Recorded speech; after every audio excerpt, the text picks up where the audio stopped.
Have you ever been bummed by annoying laws and jurisdictions? Does bureaucracy grind your gears? Have you ever wondered how would it be if you could live under your own terms? Well, what if I told you there is a way to start your own nation? Yes, you heard that right. There is a way to make your wildest fantasies come to reality. Don't pay taxes ever again. Feel free to ban llama if they freak you out. Anything you could possibly think of. Party all day in your own custom wonderland. Here on Small World, we guide you, step by step, so that you can make your dreamt utopia a place that you can actually live in. Call now and rule with an iron fist. Just for the reasonable price of. Alright, we might be gone way to overboard with that one. But as absurdly as that may sound, it is possible to actually build your own micronation in, if you want to, even live in it. Sure, it is not a field of red roses journey, and there are a lot to keep in mind. But if you put the time and effort, there is a chance you might end up drinking a scotch under the comfort of your own flag. As matter of fact, there is a lot of people who tried building their own micronation, and some of them had somehow succeeded. According to Google's micronation world map, there are currently 67 separate micronations spread across the globe. So why wouldn't you be one of those lucky few? Welcome to Small World, and today we will show you all the steps to constitute your own micronation. The idea of creating your own micronation is not new. On July 4, 1964, Lester Hemingway, younger brother of writer Ernest Hemingway, declared that half of an 8 by 30-foot bamboo raft in international waters off the coast of Jamaica was his own country, New Atlantis. Unfortunately, the raft was destroyed by storms a few years later and its remains pillaged by fishermen. However, his action left a legacy in the years to come. Some still consider Hemingway the pioneer of the micronation movement. The formalities. So, are you ready to start building your own utopia? Well, beforehand we have to take care of some initial formalities. So that your flag will have some sort of legitimacy. The official guidelines to be recognized internationally as a nation are the following. 1. You need a clearly defined territory. Then you need to have a permanent population, and, since there is not a minimum required in terms of how big the population should be, you can mark that one as done. The population can be just you, one step closer to from your aspired, Jakeland, or whatever your name is. Finally, and perhaps the trickiest of them all, you need to constitute a government which is capable of interacting with other states. I know, sound like a pickle, but let's break each item down so that you can start balancing your possibilities, and maybe carry on with your dream land. Sounds fair? Here we go. The territory. Already picturing yourself contemplating your vast realm as the sunrise comes up in the horizon? Great. And, lucky for you, and just as the population, there is no minimum required in terms of how big the country has to be. The country of Monaco, a city-state located within France, barely hits the mark of 2 square kilometers. Moreover, Vatican City, considered for most the smallest country in the world, reaches the ridiculously small mark of 0.46 square kilometers. So, in theory, there is no rule against you having your tiny country as small as the size of your backyard. Well, Austrian artist Edwin Lippberger simply built fence around a ball-shaped house he built and declared independence from Austria in 1975. His reasons behind it? He got in trouble with the local authorities because there were restrictions in terms of the shape of the house that you could build in the neighborhood. He baptized the nation the Republic of Kugelmugel, a 322.9 square feet nation, or 0.00003 kilometers 2, that even has a capital, according to Wikipedia. NULLIUS. So yeah, some of you might be relieved that, in fact, size doesn't matter, pun intended. So you have that backing you up. But, as you might expect, most of the land on Earth has already been occupied by other nations.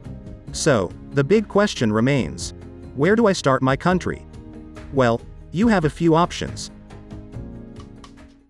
Declare independence. Following the example of our fellow Edwin Lippberger, you can actually take a piece of land that belongs to a country and claim sovereignty over it. Separatist movements are quite common around the world, and in some cases they succeed. Take for instance the nation of Kosovo, who declared its independence from Serbia in 2008. But you don't have a whole province backing you up. And if you want to claim on your backyard land, keep in mind that the previous owner of the land would not be happy about it. It is very uncommon the state owner of the land will just give it to you. However, they probably will be just too busy to invade or reclaim your tiny micronation. Take as an example the Principality of Huts River.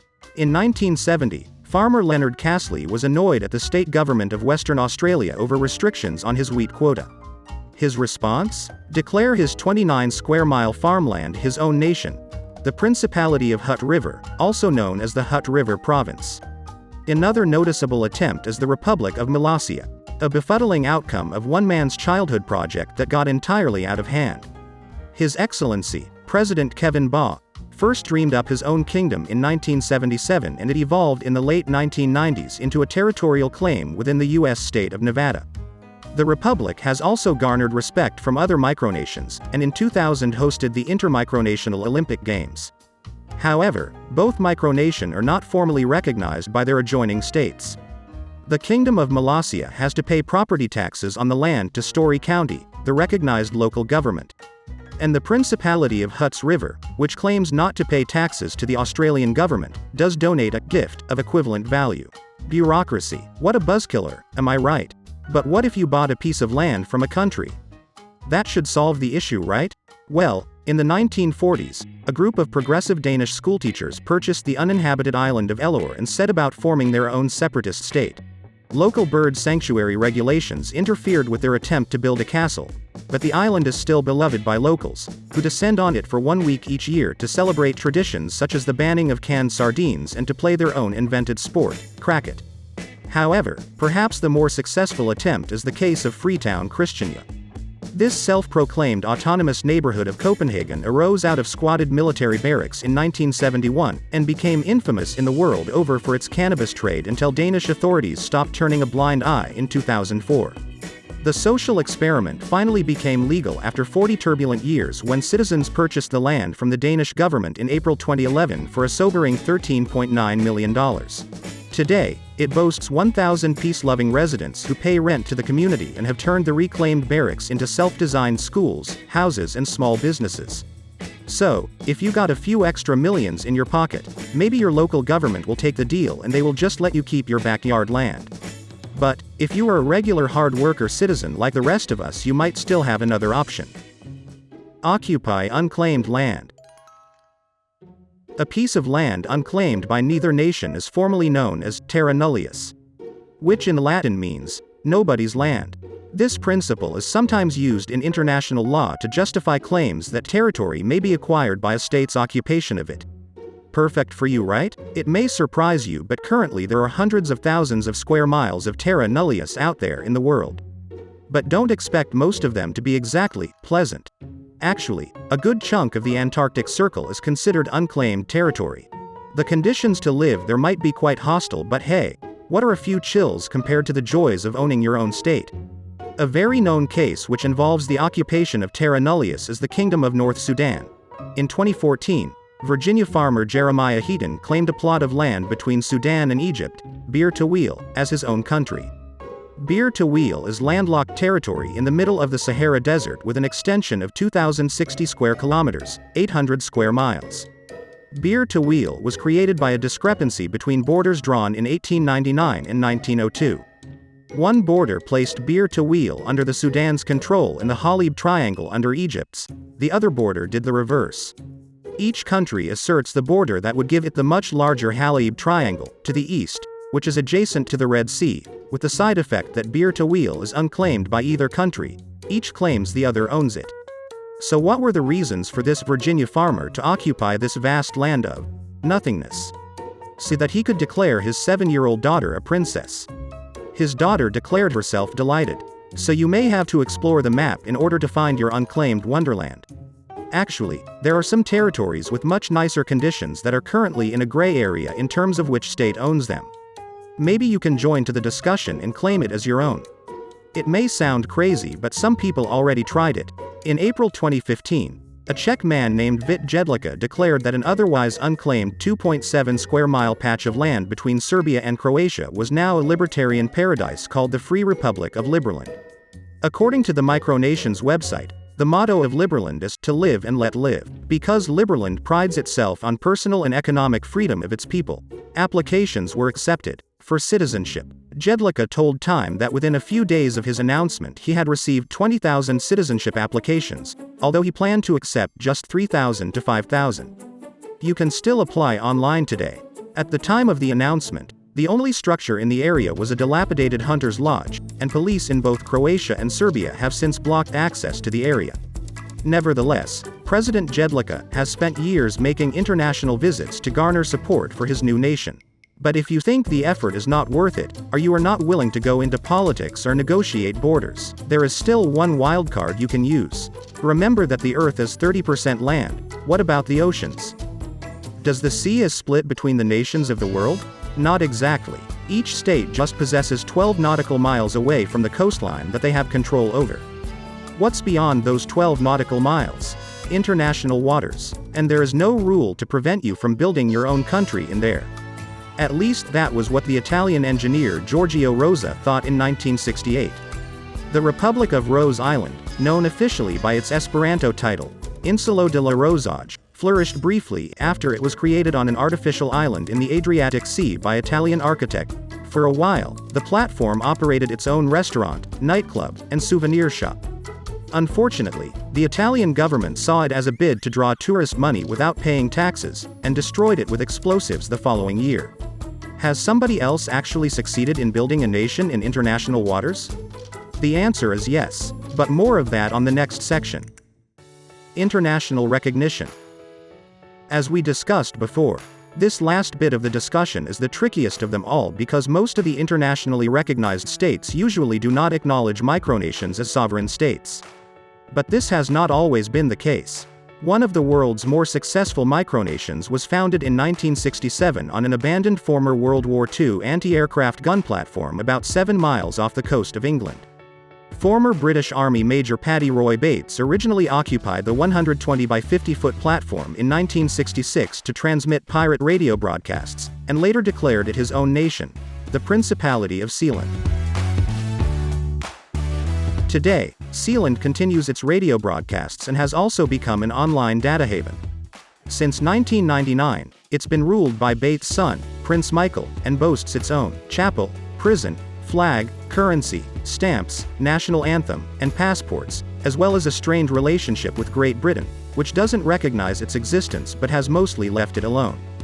But wait, we were talking about international recognition, so if Britain won't recognize Sealand, what does it makes it so special? Well, get ready to hear this out. In August 1978, Alexander Achenbach, who describes himself as the Prime Minister of Sealand, hired several German and Dutch mercenaries to lead an attack on Sealand while Bates and his wife were in Austria, invited by Achenbach to discuss the sale of Sealand. They stormed the platform with speedboats, personal watercrafts and helicopters, and took Bates's son Michael hostage. Michael was able to retake Sealand and capture Achenbach and the mercenaries using weapons stashed on the platform. Achenbach, a German lawyer who held a Sealand passport, was charged with treason against Sealand, and was held unless he paid more than $35,000. Germany then sent a diplomat from its London embassy to Sealand to negotiate for Achenbach's release. Roy Bates relented after several weeks of negotiations and subsequently claimed that the diplomat's visit constituted de facto recognition of Sealand by Germany. Irrespective of its legal status, Sealand is managed by the Bates family as if it were a recognized sovereign entity and they are its hereditary royal rulers. They also sell royal titles. To this day, Sealand holds the Guinness World Record for the smallest area to lay claim to nation status. But don't worry, if you start your own micronation, it is pretty unlikely that you will be involved in such action-packed situations. To be honest, it is also pretty unlikely that you will get international recognition by other states. But, on the other hand, keep in mind that most of them won't prevent you from doing it. Like I said before, they have far more important things to do than to invade and reclaim your backyard. But hey, you can still gain recognition from other micronations out there. That is one way to fill the international requirement. But if you still feel that your own nation may just be an illusion, just recognized by others living the same dream as you are. Always remember that there are entire countries, with population of thousands or even millions, who had not gained full international recognition yet. That is the case of Kosovo, Taiwan or Western Sahara. All of them just partially recognized because of its tricky geopolitical context. But its partial recognition does not make them less a country with culture, sense of identity, traditions or self-love for their own nation. So, following that same logic, there is really no huge argument to think that micronations are not real, they just fall short of some formalities. Micronations are places that allows people to dream, feel joy and gives them a place to feel that they actually belong in. As crazy as some of those stories may sound, maybe we shouldn't be too harsh with people who actually chase their dreams instead of just thinking about them. Maybe that can be the living proof that sometimes dreams come true. Maybe that can inspire you to chase your own dream, whatever it is. I've been Thomas and this has been Small World. I'll see you on the next time. Don't forget to like and subscribe for cool content every week.